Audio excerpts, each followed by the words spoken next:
प्रभात। विद्यार्थी मित्र, आप सौने सौ प्रथम तो नव वर्षनी खूब खूब खूब शुभेच्छाओ। तमने बधाने नवा सत्रमां फरी मळीने खूब आनंद थयो। आप सौનું આજની આ ગુજરાત વર્ચ્યુઅલ શાળામાં હાર્દિક સ્વાગત છે અને આ જેટલા પણ વિદ્યાર્થી મિત્રો સમયસર જોડાઈ ગયા છે એ બધાને સમયસર જોડાવા માટે ખૂબ ખૂબ ખૂબ અભિનંદન। જોઈ શકું છું આરોહીજી છે જેમણે ગુડ મોર્નિંગ લખ્યું છે। બધા વિદ્યાર્થી મિત્રો છે ને એટલું ફટાફટ નામ સ્ક્રોલિંગ ઝડપથી થઈ રહ્યું છે કે કદાચ હું બધા નામ વાંચી પણ નહીં શકું।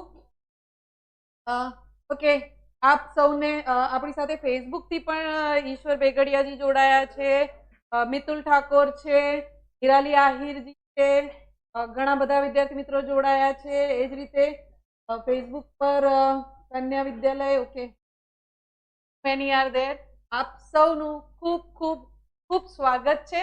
આજે આપણે વિજ્ઞાન માટે મળ્યા છીએ।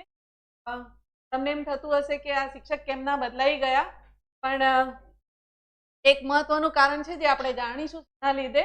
તો તમે જે 2 દિવસમાં શીખી ગયા એને થોડું આપણે પુનરાવર્તન પણ કરીશું અને થોડું એને આગળ પણ વધારીશું।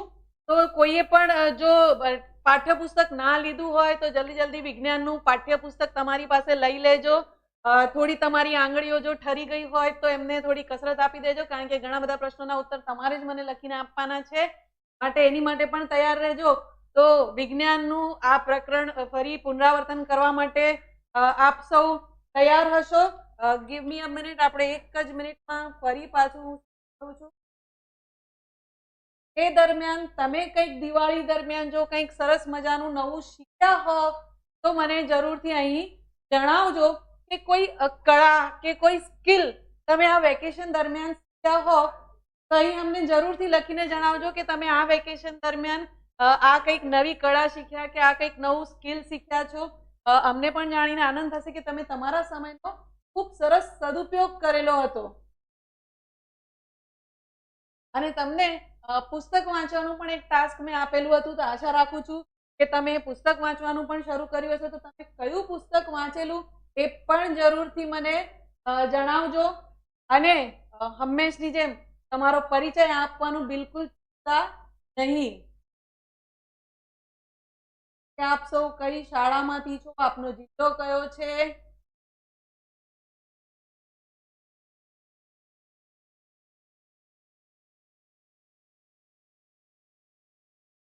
ઓકે, ઘણા બધા વિદ્યાર્થી મિત્રોએ જણાવ્યું છે કે એમણે કઈ કઈ પુસ્તકો વાંચી હતી અને કયા કયા નવા સ્કિલ, કે કોઈ રમતો પણ મૂકી છે કે ભાઈ એમણે રમે રાખ્યું, કઈ નહીં, રમવું પણ એટલું જ જરૂરી છે આ સિઝનમાં। શિયાળાની સિઝન એની માટે જ હોય છે કે આપણે આપણી રમતોને એની મદદથી આપણી તંદુરસ્તીને વધુ સારી કરી શકીએ। ઓકે, અહીં જે પણ ટેકનિકલ કરવાનું હતું એ હવે સેટિંગ થઈ ચૂકી છે। તો આગળ વધીએ। જો કોઈ કદાચ વિદ્યાર્થી મિત્રો નવા જોડાયા હોય તો એમને મારો પરિચય આપી દઉં। મારું નામ જ્યોતિ રેવાભાઈ પટેલ, સરકારી માધ્યમિક શાળા અલ્હાબાદ, તાલુકો રાધનપુર, જિલ્લો પાટણમાં ગણિત વિજ્ઞાન શિક્ષક તરીકે ફરજ બજાવું છું। And once again you all are welcome. આજે ટેસ્ટ નથી, આજે આપણે ભણવાનું આગળ જ કરવાના છીએ। આજનું આપણું પ્રકરણ છે સજીવો કેવી રીતે પ્રજનન કરે છે, હાઉ ડુ ઓર્ગેનિઝમ રીપ્રોડ્યુસ। આ પણ એક ખૂબ મહત્વનું પ્રકરણ છે। ઓફકોર્સ પરીક્ષાની બાબતે પરીક્ષાલક્ષી તો છે જ મહત્વનું, એની મહત્તા ત્યાં ઘટતી જ નથી, પણ આ પ્રકરણ જે છે એ આપણા જીવન જોડે પણ એટલું જ મહત્વથી સંકળાયેલું છે। આ પ્રકરણ આપણને જણાવે છે કે પ્રકૃતિ કેટલી વિષમતા, કેટલા બધા અચંબિત કરી નાખે એવી પ્રોસેસથી ભરેલી છે। તમે જૈવિક ક્રિયાઓ તો શીખી જ ચૂક્યા છો કે જૈવિક ક્રિયાઓ કઈ કઈ છે, જુદી જુદી પ્રકારની પોષણ, શ્વસન, ઉત્સર્જન, એ બધી જૈવિક ક્રિયાઓ તમે ઓલરેડી શીખી ચૂક્યા છો। ઓકે, જેમ મેં જણાવ્યું હતું કે તમારે મને ઘણા બધા પ્રશ્નોના ઉત્તર આપવાના છે। તો સૌથી પહેલો પ્રશ્ન, આ વ્યક્તિત્વ કોણ છે? જો તમે ઓળખતા હો તો જરૂરથી એમનું નામ અહીં લખીને બતાવો। ના, આજે સાયન્સની એક્ઝામ નથી, કોઈએ લખ્યું છે કે સાયન્સની એક્ઝામ છે, ના આજે નથી। તમને આવતા શનિવારે કે જ્યારે પણ હશે જરૂરથી એડવાન્સમાં જણાવી દેવામાં આવશે કે ક્યારે પરીક્ષા છે એમ। હાલ તો મારો પ્રશ્ન એ છે કે આ વ્યક્તિ જે છે એમને ઓળખી બતાવો।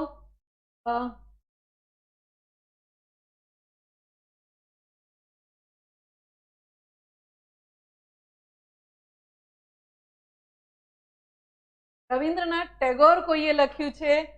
ઓકે, રેતલ કુમાર એમણે જવાબ લખ્યો છે. ઓકે, ઘણા બધા વિદ્યાર્થી મિત્રોએ પ્રયત્ન કર્યો છે ઉત્તર લખવાનો. યસ, એમણે પણ ચાર્લ્સ ડાર્વિન લખ્યું છે. યસ, એમનો ઉત્તર સાચો છે કે આ જે વ્યક્તિ છે ચાર્લ્સ ડાર્વિન છે. હવે તમે ચાર્લ્સ ડાર્વિન ઓળખી નાખ્યા તો એમનો જે ફેમસ સિદ્ધાંત છે એ પણ કહી દો કે એમણે જે સિદ્ધાંત આપ્યો હતો એ ફેમસ સિદ્ધાંત કયો છે? ઓકે, રોબર્ટ હુક પણ લખ્યું છે, ચાર્લ્સ વુડ પણ લખ્યું છે, રવિન્દ્રનાથ ટેગોર પણ ઘણાએ લખ્યું છે. પણ રવિન્દ્રનાથ ટેગોરજી ઓકે કદાચ કોટ ને એના લીધે તમને પેલું થયું હોય, પણ આ ચાર્લ્સ ડાર્વિનજી છે ઝડપથી એમણે જે સિદ્ધાંત આપ્યો હતો એનું પણ લખો. ઓકે, કોઈએ લખ્યું છે એમના દાદા છે. જરૂરથી આપણે આગળ ડિસ્કસ કરીશું કે જો તમારા દાદા છે તો કેવી રીતે વારસાગતમાં તમારી પાસે શું આવ્યું છે એ પણ આપણે જરૂરથી ચર્ચા કરીશું. કારણ કે આજનો આપણો એ જ છે ને કે સજીવો પ્રજનન કરે છે તો આવતી પેઢીમાં કયા કયા એના ગુણધર્મો આવે છે તો અમે જરૂરથી જાણવા માંગીશું. જલ્દી ડીએનએ નહીં, ઉત્સર્જનવાદ કદાચ થોડુંક હજી આવો નજીક. ભિન્નતાનો સિદ્ધાંત, વિવિધતાનો સિદ્ધાંત.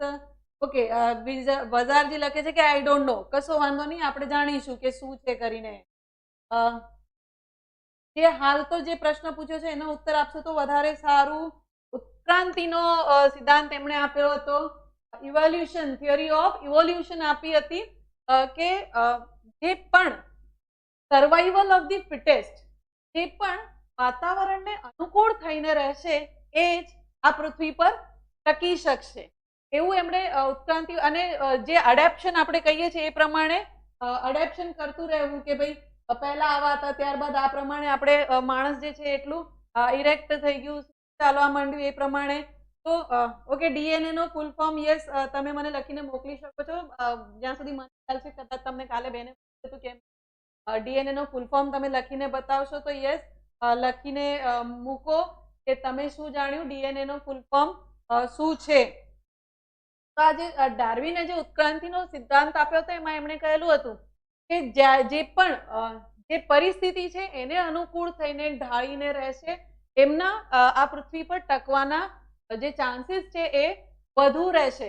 તો એ જ સિદ્ધાંત હાલ પણ આપણને લાગુ પડે છે કે જ્યારે આ કોરોના કાળ છે ત્યારે જેટલા પણ લોકો ખૂબ વ્યવસ્થિત પ્રિકોશન્સ લે છે, ધ્યાન રાખે છે, માસ્ક પહેરે છે, સોશિયલ ડિસ્ટન્સિંગનું પાલન કરે છે અને સમયસર સેનિટાઈઝર કે હાથ ધોવાનું વ્યવસ્થિત રાખે છે અને એ જ પ્રમાણે તમારી રોગ પ્રતિકારક શક્તિનું તમે જેટલું ધ્યાન રાખશો ને એટલું તમને વધારે અત્યારે સર્વાઈવ કરવું સરળ થઈ પડશે.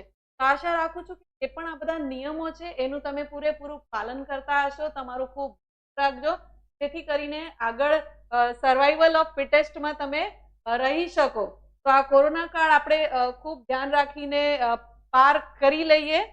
ઘણા બધાએ જવાબ લખ્યો છે ડીએનએ નો. ચિંતન ભાનુશાલીજીએ લખ્યું છે ડીઓક્સી રાઇબોન્યુક્લિક એસિડ. એ જ રીતે પવનજીએ પણ લખ્યો છે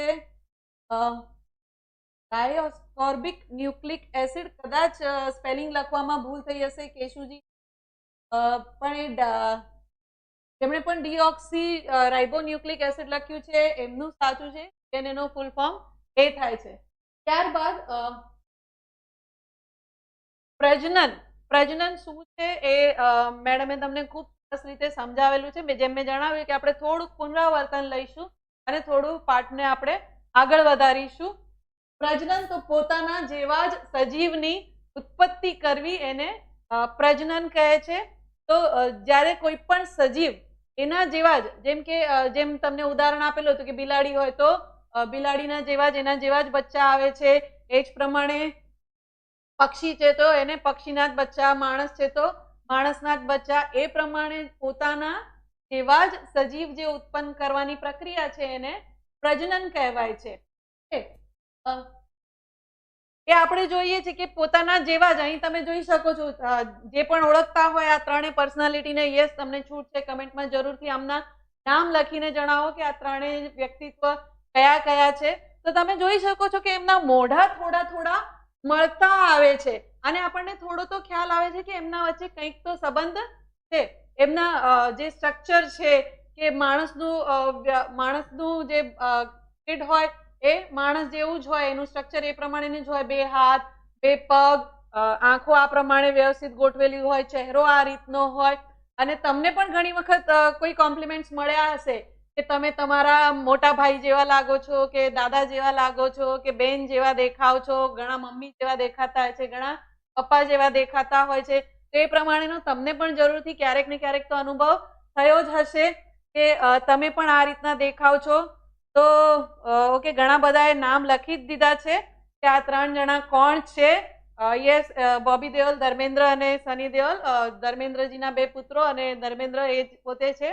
તો આ પ્રમાણે હોય છે કે માણસ પણ પ્રજનન એમના પોતાના જેવા જ જે ઉત્પત્તિ કરે છે એને પ્રજનન કહેવાય છે. અને થોડા ઘણા મળતાવડા હોય છે, આપણને ફક્ત ખ્યાલ આવી જાય છે કે હા આ એ જ પ્રજાતિનું છે.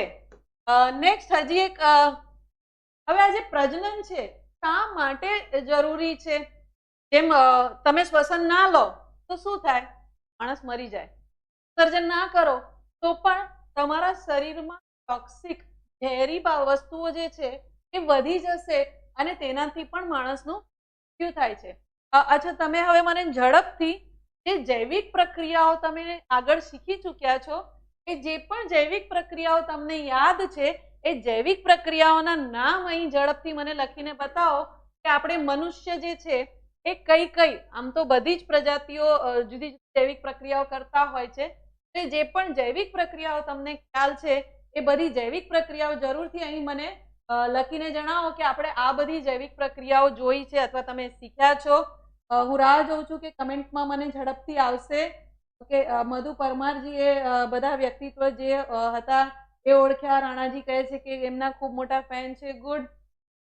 ઓકે, પોષણ, પ્રિયલજી લખે છે કે પોષણ. ત્યારબાદ મગનભાઈ એમણે લખ્યું છે ઉત્સર્જન, શ્વસન. સુલતાનબેન એમણે લખ્યું છે કે ચાલવું. ઓકે, જૈવિક પ્રક્રિયામાં હલનચલન કહી શકશું આપણે ચાલવા કરતા. પોષણ લખ્યું છે. ના, આ ઉત્સર્જન, શ્વસન. ગુડ. પ્રજનન પણ એક જૈવિક પ્રક્રિયા જ છે. સરસ. આ પ્રમાણે જુદી જુદી જૈવિક પ્રક્રિયાઓ તમને ખ્યાલ છે. તો ડોબરિયાજી પણ લખે છે પોષણ, શ્વસન, પાચન એ જ પોષણમાં આવી ગયું, ઉત્સર્જન. તો આ પ્રમાણે જુદી જુદી જૈવિક પ્રક્રિયાઓ છે. હવે દરેક પ્રક્રિયાઓને જ્યારે તમે જોશો ખ્યાલ આવશે દરેકનું મહત્વ છે અને વ્યક્તિને જીવવા માટે એની ખૂબ જરૂર છે. જેમ કે પોષણ છે, ખાશો નહીં તો થોડો સમય જ કાઢી શકાય છે અને પછી આવે છે અથવા તો બીમાર પડાય છે કે કંઈ ને કંઈ તકલીફ તો થાય જ છે. એ જ પ્રમાણે ઉત્સર્જન પ્રક્રિયા ના થાય તો પણ તકલીફ થાય છે. શ્વસન બંધ કરી જુઓ, નાક તમારું આમ પકડીને કેટલી વાર તમે રાખી શકો છો તમારું શ્વસન બંધ? શક્ય જ નથી. તો આ બધી જે અમુક જૈવિક પ્રક્રિયાઓ છે એ ખૂબ જ જરૂરી છે જીવવા માટે. પણ પ્રજનન એવી વસ્તુ છે કે જેમાં તમારી જે એનર્જી છે એનો ખૂબ સારો વ્યય થાય છે અને જીવવા માટે જરૂરી નથી. પરંતુ જો પ્રજનન ના થાય તો આજે તમે જેમ બધાએ ઓળખી જ લીધું કે આ એક લીમડો છે. ઇમેજિન કરો કે તમારી આસપાસના વાતાવરણમાં આજની જે તારીખ છે આના પછીથી હવે કોઈ લીમડો ઉગશે જ નહીં. લીમડાનું પ્રજનન બંધ થઈ જશે. હવે લીમડાના શું ઉપયોગ છે તમને મારે જણાવવાની બિલકુલ જરૂર નથી. મારો વર્ગ જે છે એ આ બધી બાબતે તો ખૂબ જ હોશિયાર છે. એ જાણે છે કે લીમડાના કેટલા બધા ફાયદા છે, કેટલા બધા ઉપયોગ છે.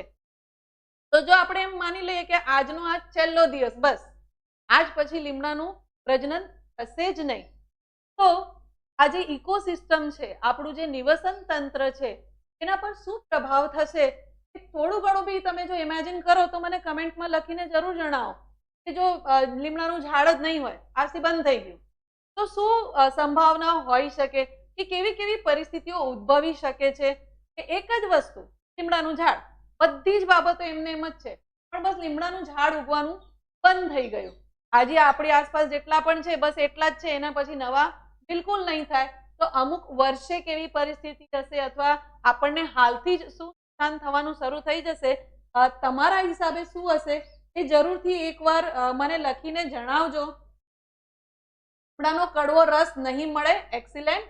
બધા જાણે છે કે લીમડાનો કડવો રસ એ ખૂબ ઓકે. ઠાકોર મહેશભાઈ, કેમ લીમડા નહીં થાય એવું નથી કહી રહી, હું ફક્ત તમને અઝ્યુમ કરવાની કહી રહ્યું છું કે ધારી લો કે કદાચ એવું બની જાય કે હવે લીમડા નહીં થાય તો શું થઈ શકે છે. દવાઓ નહીં મળે, શૈલેષ પીપલિયાજી કહે છે કે દવાઓ આપણને ખૂબ જ ઓછી મળશે. ઓક્સિજનમાં ઘટાડો થઈ જશે, ચેતનભાઈ કહે છે. ગુજુ કેમરજી એ પણ કહી રહ્યા છે કે આપણને ઔષધિ નહીં મળે, હેલ્થમાં પ્રોબ્લેમ થશે, મેડિસિનમાં પ્રોબ્લેમ થશે, બીમારીનો ઈલાજ નહીં મળે, કારણ કે બધા જાણે છે કે તો એક ત્વચા કહો, શરીર માટે કહો, બધી માટે તો ખૂબ જ ઉપયોગી છે. તો આ પ્રમાણે ફક્ત એક નાનકડી વસ્તુ, એક નાનકડી વસ્તુ પણ આપણામાંથી જતી રહેશે તો એટલું બધું નુકસાન થશે કે આપણે આજ તો ખૂબ નાની નાની બાબતો ઇમેજિન કરી રહ્યા છીએ, આનાથી પણ વધુ મોટું નુકસાન થઈ. નિવસન તંત્રમાં કોઈ પણ વસ્તુ પ્રકૃતિ નકામી બનાવી જ નથી. બધી વસ્તુનું પોતાનું એક સ્થાન, પોતાનો એક ઉપયોગ છે. માટે પ્રજનન ખૂબ જ જરૂરી છે. એ પ્રજાતિના રહેવા માટે પ્રજનનની ખૂબ જ જરૂર રહે છે. તો આ એક ઉદાહરણ આપણે જોયું, અને હજી એક ઉદાહરણ તમારી સ્ક્રીન પર તમે જોઈ શકો છો કે આ જે છે એ જે જ્યારે ઘણા માનતા હોય છે કે ઉલ્કાપાત થયેલો અને ત્યારબાદથી આ શું છે તમે જરૂરથી મને લખીને ઓકે. બર્ડ્સને પણ પ્રોબ્લેમ થશે એવું ઝાલાજીએ લખ્યું છે, ખૂબ સરસ. મચ્છરનું પ્રમાણ વધી જશે, એક્સિલેન્ટ. હું જરૂરથી ઘરે જઈને તમારા કમેન્ટ્સ જરૂરથી વાંચીશ કે ખૂબ સરસ મજાના આવી રીતના તમારું ઇમેજિનેશન છે. મચ્છર વધી જશે એવું તો મેં પણ નહોતું વિચાર્યું, કારણ કે યસ ઘણી જગ્યાએ લીમડાના સૂકા પાનને બાળીને એનો ધુમાડો કરીને પણ મચ્છર દૂર કરવાની ઉપયોગમાં લેવાતું હોય છે. યસ, હવે બધાએ લખવાનું શરૂ કરી નાખ્યું છે કે ડાયનાસોર છે, આ ડાયનાસોર્સ હવે વિલુપ્ત થઈ ચૂક્યા છે. એ કેમ વિલુપ્ત થઈ ગયેલા કે ત્યારે એવું માનવામાં આવે છે કે કંઈક એવો ઉલ્કાપાત થયેલો ને એ રીતનું થયેલું કે જે ડાયનાસોર્સ હવે પૃથ્વી પર નથી રહ્યા. તો ત્યારના સમય પ્રમાણે પણ એ પ્રમાણેનું જે નુકસાન થવાનું હતું એ થયેલું જ હતું. તો એક નાની નાની વસ્તુ, મધમાખીથી લઈને પતંગિયાથી લઈને બધા જ આપણા નિવાસ માટે એટલા જ ઉપયોગી છે, અને એમનું પ્રજનન પણ એટલું જ ઉપયોગી છે. તો અસ્તિત્વ ટકાવી રાખવા માટે થઈને પ્રજનનને ઉપયોગીતા છે, બાકી વ્યક્તિગત જીવન માટે એની જરૂર નથી. પણ એ પ્રજાતિના સર્વાઈવલ માટે, એ સમાજના, એ પ્રજાતિના રહેવા માટે થઈને પ્રજનન ખૂબ જ ઉપયોગી છે. આગળ વધીશું આપણે. શું બધા જે પણ પ્રજનન થયા પછી જે પણ આવે છે એ બધા જ શું 100% બધા સમાન હોય છે? જેમ કે બિલાડીના બચ્ચા હોય, જો બિલાડીને 3 બચ્ચા થયા હોય તો શું 3 બચ્ચા એકદમ સમાન જ હોય છે? એવું બને છે ખરું? થોડુંક આપણે એક એક્ઝામ્પલથી જોઈએ. ઓળખતા જશો આમને. ઘણા જુડવા હોય છે ને કે 2 બાળકો જુડવા પણ આવતા હોય છે. તો આ પણ જેમ મેં જણાવ્યું હતું કે તમારે લખતું રહેવાનું છે ને ઓળખતા રહેવાનું છે કે કોણ છે એમ. ઓકે, અમારી ટેકનિકલ ટીમે તો ઓળખી પણ કાઢ્યા છે કે આ 2 કોણ છે. હા, યસ, કરેક્ટ. તમે પણ જરૂરથી લખો. ઘણા પક્ષી પણ લુપ્ત થઈ ગયા છે. Yes, agreed. જાણીને ખૂબ આનંદ થયો કે તમે તમારા નિવસન તંત્ર માટે પણ આટલા જાગૃત છો કે પક્ષીઓની પ્રજાતિ વિલુપ્ત થઈ છે, ઘણા પ્રાણીઓ વિલુપ્ત થયા છે, એની માટે તમને સંવેદના છે. એની માટે ખૂબ ખૂબ ધન્યવાદ કે તમે એ બાબતે પણ સંવેદનશીલ છો. તો આશા રાખું છું કે જરૂરથી તમે તમારા આસપાસના પર્યાવરણનું પણ ધ્યાન રાખજો. ઓકે, કોકે લખ્યું છે સુરભી અને સુરિધિ ચિંકી મિંકી. યસ, જેમણે પણ ઓળખી કાઢ્યા છે. બંને ચિંકી મિંકી છે. હવે તમારી આસપાસ ઘણા બધા જુડવા, જે આપણે ટ્વિન્સ કહીએ છીએ, એવા પણ ઘણા હશે. તો બંને છે તો મનુષ્યની પ્રજાતિ, બંને જુડવા પણ છે, તે છતાં પણ બંને ખૂબ ભિન્ન હોય એવી સંભાવના પૂરેપૂરી છે કે બહારથી એમનો દેખાવ સમાન હશે પણ બંનેના સ્વભાવ એકદમ જુદા જ હશે. કે કોઈને નૃત્ય ખૂબ ગમતું હશે અને એના જ જુડવાને રમતમાં ખૂબ ઇન્ટરેસ્ટ હશે અને નૃત્યમાં બિલકુલ ઇન્ટરેસ્ટ નહીં, એવું પણ બની શકે છે. તો બંને સમાન જ હોય છે એવું બિલકુલ પણ જરૂરી નથી. તો ભિન્નતા હોય છે. હવે ભિન્નતા શા માટે જરૂરી છે ને શું છે એ પણ જોઈશું. હવે જલ્દી જલ્દી આમના નામ પણ લખીને બતાવો કે આ બે જણા કોણ છે.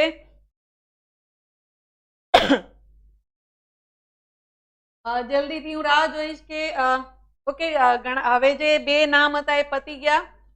તમારી આસપાસ પણ ઘણા બધા હશે કોઈ એવા, તો એમનું પણ ઓબ્ઝર્વેશન કરશો તો તમને ખ્યાલ આવશે કે કોણ શા માટે ભિન્નતા જરૂરી છે.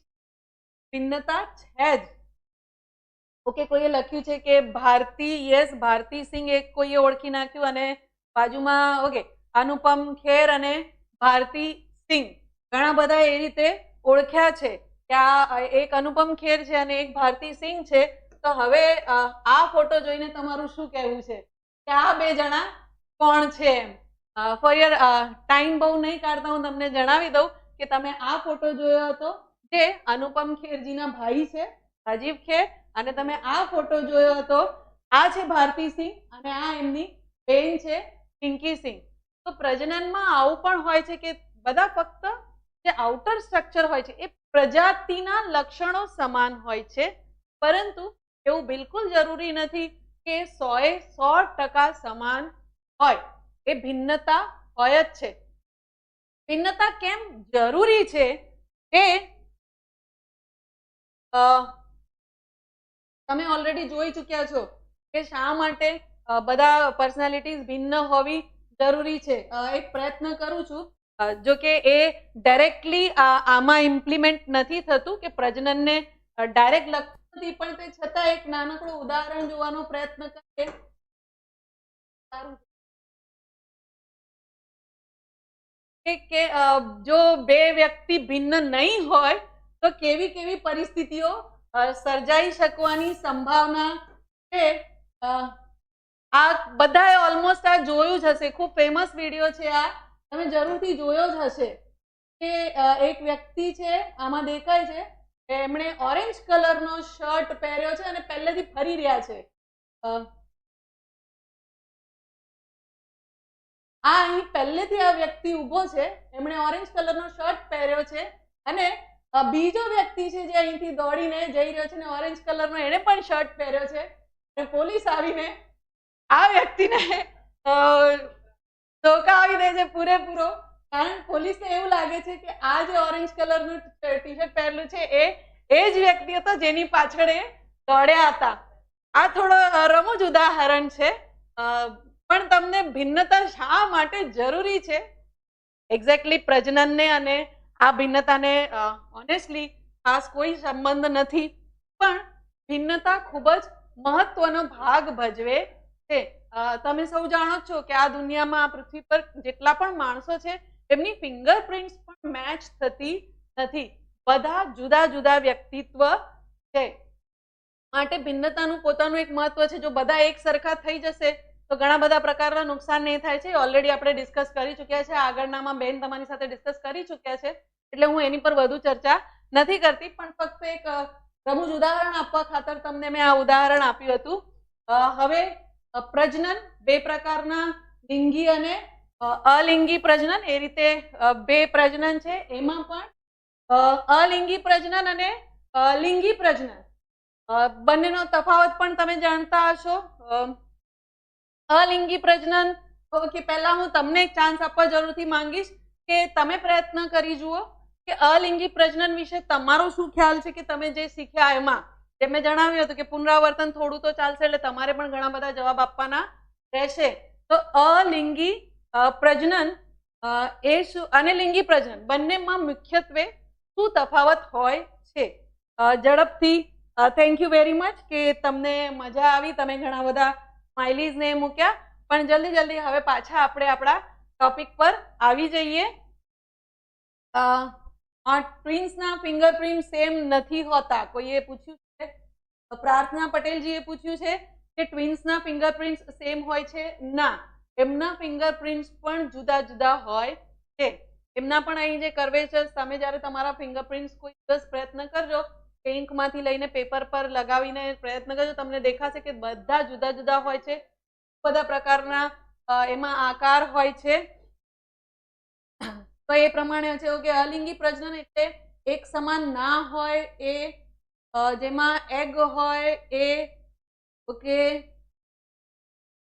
સરસ ઘણા બધા પ્રયત્ન કરો અલિંગી પ્રજનન એ વનસ્પતિમાં જ હોય છે બે સજીવની ભાગીદારી હોય ખૂબ સરસ પ્રદીપ પરમાર એમણે લખ્યું છે કે લિંગી પ્રજનન જેમાં બે સજીવની ભાગીદારી હોય સરસ લિંગી પ્રજનન એક કોષી સજીવમાં થાય છે યશ કંજારિયાજી એવું કહે છે હેન્ડરાઇટિંગ સેમ હોય એ તો હવે તમારા પર ડિપેન્ડ કરે છે કે તમે કેટલી સરસ કોપી કરી શકો છો કોઈના હેન્ડરાઇટિંગની બાકી હેન્ડરાઇટિંગ વધારે પડતું બધાના જુદા જ હોય છે થોડુંક તો ક્યાંક તો એવો કર્વ એવો આવી જાય છે કે જેથી ઓળખી શકીએ કે આ બે જુદા જુદા વ્યક્તિના હેન્ડરાઇટિંગ છે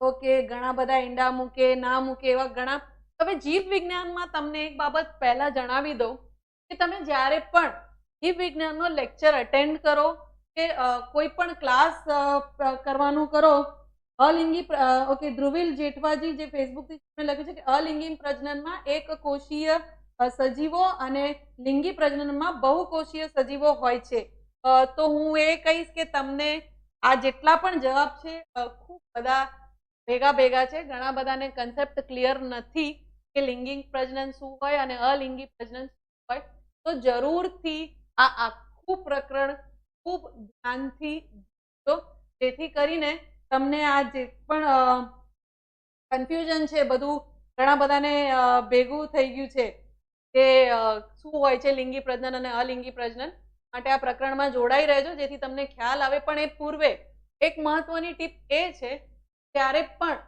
જીવ વિજ્ઞાનનો પાઠ ભણો ત્યારે હંમેશા એકવારનું પાઠ્યપુસ્તક એડવાન્સમાં વાંચી લેવું કે અહીં જે પણ ચર્ચા થવાની છે ને એ પ્રકરણને પહેલા તમારે ઘરે તમારા પાઠ્યપુસ્તકમાં જરૂરથી વાંચી જ લેવાનું કે આજે જે પણ તમને એડવાન્સમાં થોડોક તો ખ્યાલ આવી જ જશે કે જૈવિક પ્રક્રિયાઓને લગતો પાઠ છે અથવા તો પ્રજનન છે એટલે એને લગતું કંઈક હશે બેને જ્યાં સુધી ભણાવી દીધું એનાથી આગળ જવાનું છે તો આગળ થોડા બે ટોપિક જરૂરથી વાંચી લેવા જેથી કરીને જ્યારે અહીંયાથી સમજાવવામાં આવે ને ત્યારે તમને સમજમાં પણ ખૂબ સારી રીતે આવશે અને યાદ રાખવું તો એકદમ સરળ થઈ પડશે તમારી માટે તો પ્રજનનમાં લિંગી પ્રજનન અને અલિંગી પ્રજનન તો જેમણે પણ ખૂબ સિમ્પલ સરળ ભાષામાં લખ્યું છે કે લિંગી પ્રજનનમાં બે જણની ભાગીદારી હોય છે અને અલિંગી પ્રજનનમાં એક જ સજીવની જરૂર પડે છે એમનો આ પાયાનો ખ્યાલ બરાબર છે કે લિંગી પ્રજનનમાં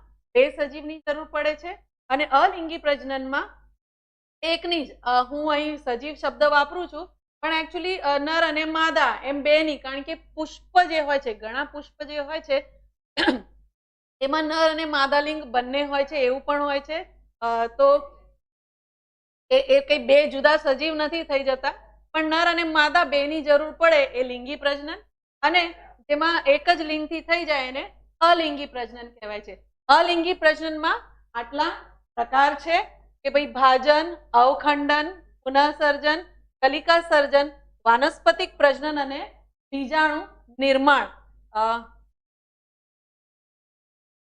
આ બધી અલિંગી પ્રજનનની પદ્ધતિઓ છે આમાંથી તમે ઓલરેડી થોડી પ્રક્રિયાઓ શીખી ચૂક્યા છો કઈ શીખી ચૂક્યા છો જલ્દીથી મને કમેન્ટમાં લખીને મૂકજો કે તમે ગયા લેક્ચરમાં આમાંથી કઈ કઈ પ્રક્રિયા છે જે તમે ઓલરેડી શીખી ચૂક્યા લિંગી પ્રજનન અને અલિંગી પ્રજનન ડિટેલમાં આપણે આગળ શીખવાના જ છીએ કે લખ્યું છે પ્રજનન ફરી જાઓ હાલ પાયાનો ખ્યાલ એ જ રાખો કે લિંગી પ્રજનનમાં નર અને માદા બંનેની જરૂર પડે છે અલિંગી પ્રજનનમાં કોઈ એક જ કોષમાંથી પ્રજનન થતું હોય છે આ બેઝિક ખ્યાલ રાખવો હવે આગળ ઓકે સરસ બધાએ જવાબ લખવાના શરૂ કરી દીધા છે કે ભાજનની પ્રક્રિયા જે છે એ તમે ઓલરેડી જોઈ ચૂક્યા છો હવે તમને એ પણ યાદ હશે કે તમે કેટલા પ્રકારના ભાજન જોયેલા હતા તો હવે મને એ પણ લખીને આપો કે તમે કયા પ્રકારના અથવા કેટલા પ્રકારના ભાજન છે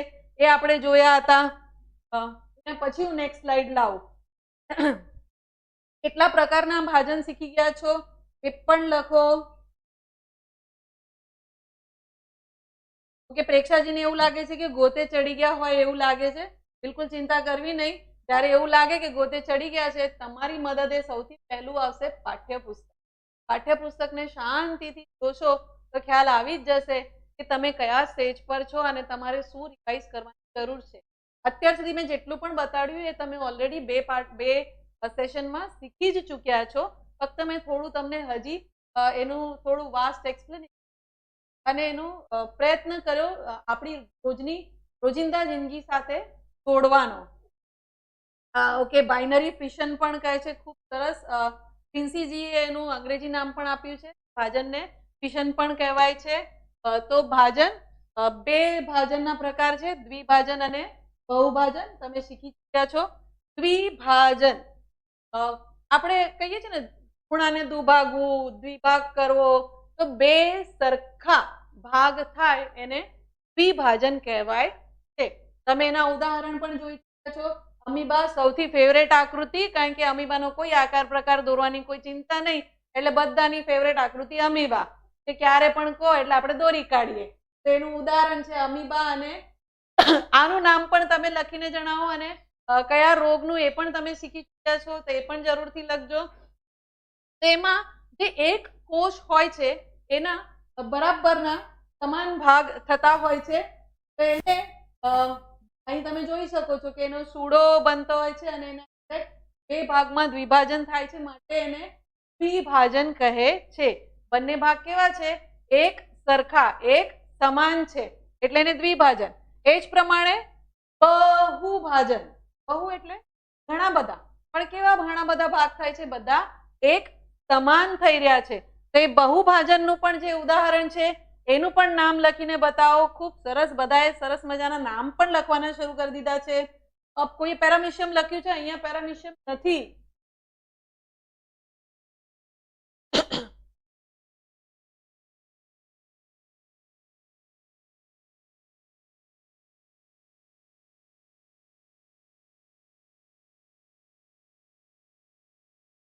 ઓકે, એસ્માનિયા કોઈએ જવાબ લખ્યું જોયું. એસામાનિયા, કાલા આઝાર એની બીમારીનું નામ પણ લખ્યું છે. ન્યુમોનિયા અંગ્રેજી નામ બધા લખવાના બી ચાલુ કર્યા છે. લેસ્માનિયા દ્વિભાજનમાં, અને આ તરફ જે બહુભાજન છે એ એનું એક્ઝામ્પલ પ્લાઝ્મોડિયમ, એ પણ જયપાલસિંહે લખવાનું ચાલુ કર્યું છે. ખૂબ સરસ. તો બધાએ ધ્યાન તો આપ્યું છે.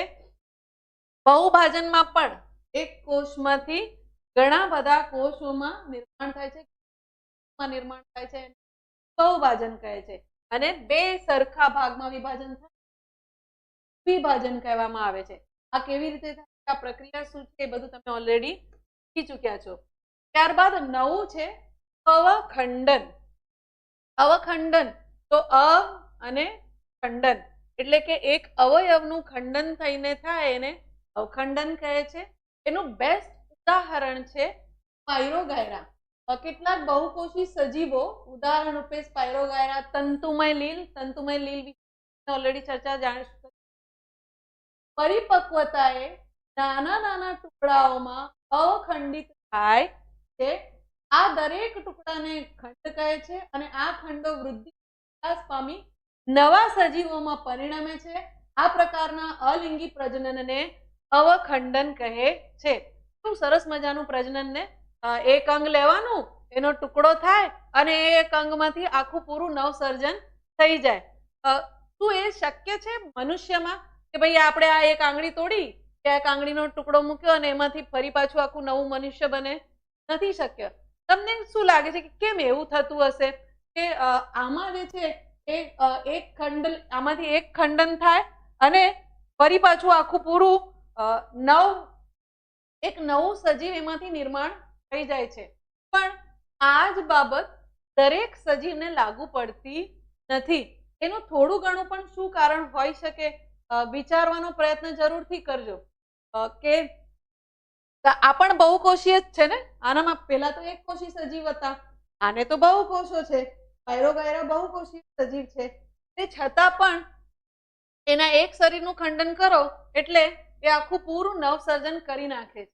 આપણે પણ બહુકોષીય છીએ, પણ આપણે એ રીતે નવસર્જન નથી કરી શકતા. એનું કારણ કોઈને અંદાજે પણ ખ્યાલ હોય તો જરૂરથી લખવાનો પ્રયત્ન કરજો. હું જરૂર વાંચીશ, તમારા હિસાબે શું હશે? તમને હું એક કારણ તો જરૂરથી જણાવી દઉં કે આપણે જે છે સમજો આ હાથ છે, તમે દરેક 9મા ધોરણમાં જુદી જુદી પેશીઓ શીખી ચૂક્યા છે. જરૂરથી મને કમેન્ટમાં લખીને બતાવજો કે કયા કયા પ્રકારની પેશીઓ બાબતે તમે શીખ્યા છો. 9મા ધોરણમાં ભણ્યા છો ને કોષ પ્રકરણમાં પેશીઓ વિશે પણ તમે શીખ્યા છો. તો જે પણ જુદી જુદી પેશીઓ હોય, ઓકે, કોઈએ લખ્યું છે छिपकली, તો छिपकलीની ફક્ત પૂંછડી જે હોય છે ને એ કપાઈને નવી ડેવલપ થતી હોય છે, આખી ને આખી छिपकली ડેવલપ નથી થતી. ઓકે, પણ તમે આ બધા ખૂબ બધું જુદું જુદું વિચારી રહ્યા છો અને ક્યાંય ને ક્યાંય મગજ દોડાઈ રહ્યા છો. મારી માટે એ જ ઘણું છે કે તમે આટલું બધું વિચારવાનો પ્રયત્ન તો કરી રહ્યા છો, જુદા જુદા ઉદાહરણો બાબતે તો વિચારી રહ્યા છો, એ પણ ઘણું છે. બહુભાજન છે તે માટે ઓકે, કોઈએ લખ્યું છે કે બહુભાજન છે એટલા માટે ના, આ હવે નવી પ્રક્રિયા ચાલુ થઈ. ભાજન એ એક પ્રજનનની પ્રક્રિયા જુદી, એ પતી ગઈ, અને હવે અવખંડન એ પ્રજનનની નવી પ્રક્રિયા. તમને ફરી જણાવી દઉં, કદાચ કન્ફ્યુઝન થયું હોય તો, પ્રજનનની જુદી જુદી રીતો છે, એમાંથી આ પ્રમાણેના ભાગ પડે છે. તો પહેલી ભાજનની પ્રક્રિયા તમે જોઈ ચૂક્યા છો. હવે આપણે અવખંડનની પ્રક્રિયા જોઈએ છીએ. તો અવખંડનની પ્રક્રિયામાં શું થાય છે? તો કે એક અવયવ જે હોય છે એ છૂટો પડે અને એમાંથી આખું નવું અંગ, આખું નવો જીવ જે છે એ સર્જન પામતો હોય છે. તમે ઘણી બધી પેશીઓ બાબતે ઓકે બધાએ લખ્યું છે, સરસ. ચેતાપેશી કોઈએ લખ્યું હતું,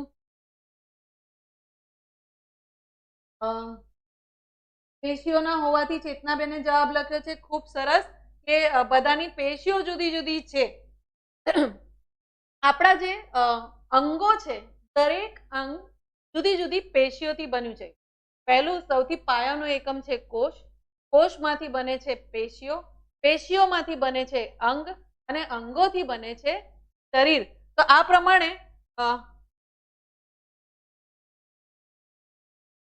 આપણું જે સૌથી પાયાનો એકમ છે કોષ, કોષમાંથી બનતું હોય છે પેશીઓ, અને પેશીઓમાંથી બને છે અંગ, અને અંગો મળીને બનાવે છે શરીર. અને આપણે જાણીએ છીએ કે દરેક પેશીનું પોતાનું એક આગવું કાર્ય છે, પોતાનું મહત્વ છે. તો જ્યારે આપણે એ અંગને કાપીએ તો એમાં ફક્ત એ જ પેશીનું નિર્માણ થઈ શકશે. એમાંથી બધી જ, તો તમે ચેતાપેશી લેશો તો એમાંથી કઈ સ્નાયુ પેશી બની શકશે નહીં. માટે તમને દરેક પ્રકારની પેશીઓની જરૂર પડે છે. માટે જ્યાં આવા સરળ સજીવો હોય છે ત્યારે આ સરળ સજીવોમાં અવખંડનની પ્રક્રિયાથી પ્રજનન થઈ શકે છે. પરંતુ જે કોમ્પ્લેક્સ હોય છે, આપણા જેવા શરીર જે હોય છે, જે જુદા જુદા પ્રકારની પેશીઓથી બનેલા હોય છે, એમાં આ પ્રકારનું પ્રજનન જે છે એ શક્ય નથી.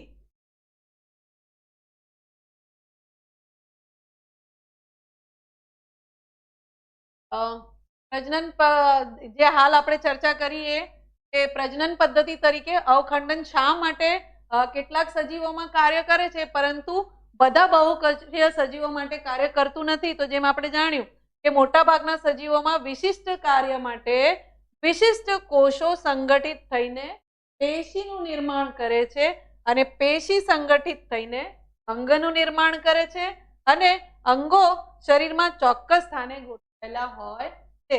તો જ્યારે આ પ્રમાણેનું સ્ટ્રક્ચર હોય ત્યારે અવખંડનની મદદથી પ્રજનન કરવું સરળ હોતું નથી.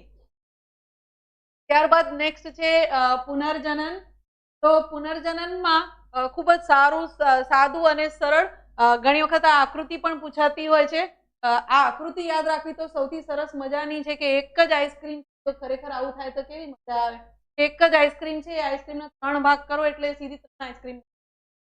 ખરેખર આવું થાય તો એની મજા જ જુદી છે. તો પૂર્ણ વિભેદિત સજીવોના શરીરના ભાગમાંથી નવા સજીવનું નિર્માણ થાય છે. આ ક્રિયાને પુનર્જનન કે પુનઃજનન અથવા તો પુનઃસર્જન કહે છે. ઉદાહરણ રૂપે હાઇડ્રા, પ્લેનેરિયા, તારા માછલી વગેરે સરળ પ્રાણીઓ. જલ્દી તમારી પાઠ્યપુસ્તક ખોલો અને મને જણાવો કે કયા પાન નંબર ઉપર તમને આ આકૃતિ અને આ મુદ્દો દેખાય છે, જેથી કરી જે અહીં જે આકૃતિ છે નહીં દેખાતી હોય તે પુસ્તકમાં ખૂબ વ્યવસ્થિત રીતે આપેલી જ છે. હાઇડ્રાનું ઉદાહરણ પણ ત્યાં આપેલું જ છે. તો આ જે છે પુનઃસર્જન એમાં અવખંડનમાં હતું કે એક પ્રકારનો કોષ જુદો પડે અને એમાંથી ખંડિત થઈને આખું નવું સર્જન થાય છે. જ્યારે કે આમાં કોઈ પણ જેમ કોઈ ઉદાહરણ આપ્યું હતું કે છીપકલી ગરોળી, તો ગરોળીની ફક્ત પૂંછડી કપાય તો નવી પૂંછડી આવી જતી હોય, પણ અહીંયા તો એવું નથી. અહીંયા તો આખા એક જ પ્લેનેરિયાના એક જ શરીરના 3 ભાગ કરી નાખ્યા, તો એ 3 ભાગમાંથી 3 નવા જીવ ઉત્પન્ન થાય છે. એને કહેવાય છે પુનઃસર્જન. એટલે કે એ પોતાના બીજા અંગોનું નિર્માણ જાતે જ કરી શકે છે. જુદી જુદી નામ પણ છે એના કે ભાઈ પુનઃજનન, પુનર્જનન, પુનઃસર્જન. પુનઃસર્જન પણ કહેવાય ને એને, કારણ કે પૂરેપૂરું જે આખું શરીર છે એને સર્જિત કરે છે, માટે એને પુનઃસર્જન. ખૂબ સરસ. બધાએ પાન નંબર પણ લખીને મૂક્યા છે. આ તમને પાન નંબર પર મોકલવાનું કારણ એક જ કે જરૂરથી ઘરે ફરી પાછું આખું ને આખું આટલું જેટલું પ્રકરણ ચાલી ગયું છે એ જરૂરથી વાંચજો, તો તમને હવે એમાં જે પણ શબ્દો આપ્યા છે, જે પણ પ્રશ્નો છે એ વ્યવસ્થિત સમજાશે. તમને વિચાર પણ એના પર આવશે, કારણ કે જીવ વિજ્ઞાન તો આપણી સાથે જ સંકળાયેલું છે ને, આપણી જ રોજબરોજની જિંદગી છે. આપણે આપણી જ આસપાસનું વાતાવરણ જોવાનું છે કે જે વિલુપ્ત થતી પ્રજાતિઓ છે તો એ કેમ વિલુપ્ત થવા માંડી, ઉત્ક્રાંતિનો જે વાત છે એ શું છે, અને ઓફકોર્સ એની માટે તમારે થોડું તમારું પાયાનું જ્ઞાન જે છે, 9માનું જે તમે વિજ્ઞાન શીખ્યા હોય કે પછી નાના ધોરણમાં પ્રાથમિકમાં જે પણ જીવ વિજ્ઞાન શીખ્યા એ પણ તમારે એટલું જ રિવાઇઝ કરવું જરૂરી છે. પુનર્જનન બાબતે થોડીક બાબતો છે જે તમારે જાણવી જરૂરી છે. પુનર્જનન એ વિશિષ્ટ કોષો દ્વારા થાય છે અને આ કોષો પુનરાવર્તિત કોષ વિભાજન પામી મોટી સંખ્યામાં કોષોનું છે. આ કોષ સમૂહનું વિભેદન કાર્ય મુજબ કોષોની રચનામાં ફેરફાર થતા ચોક્કસ કોષ પ્રકાર અને પેશી નિર્માણ પામે છે. આપણે હાલ જ જોયું કે કોષોમાંથી પેશીઓ બને, પેશીઓમાંથી અંગો બને. કામની પાસે એવો ખાસ ગુણધર્મ હોય છે કે દરેક પ્રકારની પેશીઓનું પણ સર્જન કરી શકે છે. આ પરિવર્તન ખૂબ જ વ્યવસ્થિત સ્વરૂપે અને ક્રમિક રીતે થાય છે. આમ છતાં પુનર્જનન કારણ કે મોટા ભાગના સજીવોના ભાગ કે ટુકડામાંથી સામાન્યતઃ નવો સજીવ ઉત્પન્ન થઈ શકતો નથી. જેમ આપણે અવખંડનમાં જોયું હતું કે ફક્ત એ પણ પ્રક્રિયા એવી જ છે કે ભાઈ એક એનો ટુકડો કરી દો. એ અવખંડનનું ઉદાહરણ આપું તો એક પેન્સિલ છે, એક પેન્સિલને વચ્ચેથી તોડી દો તો તમને સરસ મજાની 2 પેન્સિલો મળી જવાની છે. તમારે ફક્ત અણી જ કાઢવાની છે. અવખંડન કંઈક એ પ્રકારનું ઉદાહરણ છે કે એને ત્યાંથી ખંડિત થાય એટલે ફરી 2 નવા સર્જન થઈ જાય છે. એ જ રીતે આ પુનઃસર્જન પણ છે, એ પણ એના જુદા જુદા ભાગ પાડી નાખો તે છતાં પણ મળે છે. દરેક પેશીનું એ આખું નવસર્જન કરે છે. પણ ફરી પાછું આ બાબત ખૂબ જ મહત્વની છે કે શા કારણે બધા જ સજીવો એ જ પ્રમાણે પ્રજનન કરતા નથી. તમે જેમ જેમ આગળ લિંગી પ્રજનનના જુદા બીજા પ્રકાર શીખશો તો તમને ધીરે ધીરે ખ્યાલ આવવા માંડશે કે શા માટે આવા સાદા સાદા ભાજન, અવખંડન, પુનઃસર્જન આ કેટલી સરળ પ્રજનનની પ્રક્રિયાઓ છે, તે છતાં બધા જ બહુકોષીય જીવોને એ લાગુ પડતી નથી. દરેક બહુકોષીય જીવોની પોતાની એક પ્રજનન કરવાની રીત હોય છે. એના ઘણા બધા કારણો છે કે આસપાસના પરિમાણો, એ કેવા વાતાવરણમાં છે. ઘણા સજીવો પાણીમાં છે, ઘણા હવામાં, ઘણા પર. તો એ માટે થઈને એમના વાતાવરણ પ્રમાણે એ દરેકની પ્રજનનની પદ્ધતિ જુદી જુદી છે. ઓકે, અહીંથી સમય સમાપ્તિનું આવી ગયું છે, માટે હું અહીં વિરામ આપું છું. આગળ ફરી સોમવારે સમયસર મળીશું અને આ પ્રકરણ આગળ વધશે. ટાઈમ જણાવવા માટે થેન્ક યુ વેરી મચ. ઘણા બધાએ લખ્યું છે, પણ એક વારનું જરૂરથી પાઠ્યપુસ્તક ખૂબ ધ્યાનથી શીખી જજો.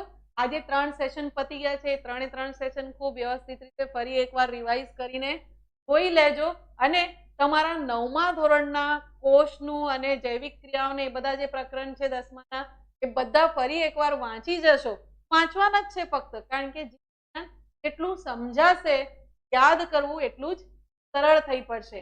તો મળીએ યસ સોમવારે સમયસર મળીશું. જય હિન્દ, જય ગણિત તો હું નહીં જ ભૂલું, પણ આજે વિજ્ઞાન છે એટલે જય વિજ્ઞાન.